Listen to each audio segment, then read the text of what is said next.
Hi folks, it's Jonathan Leeming. I'm back at Cliffordale Nature Reserve. I'm giving 2 events today. So the first event is a biomimicry workshop. We're going to explore the value of nature and what can we learn from the natural world, not just to solve the challenges of our time, but also to live happier, healthier, and more meaningful lives. I've got a workshop for the participants, so it's going to be lots of participation and lots of fun. And then afterwards, I've got what I call a nature works walk.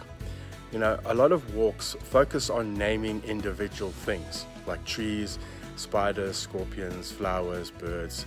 The Nature Works walk is putting it all together.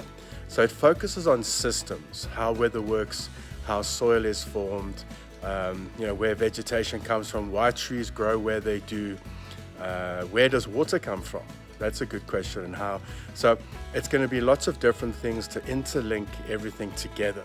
And I'm also going to interlink how humans impact on the environment. If you want to join me on any of my public events, then please have a look at www.scorpions.co.za/events. You'll find descriptions of all the up-and-coming public events, and you'll find links to online bookings. If you've got your own group, or if you work for an organization who would like to have their own event, then please drop me an email at info@jonathanleeming.com and let's make it happen.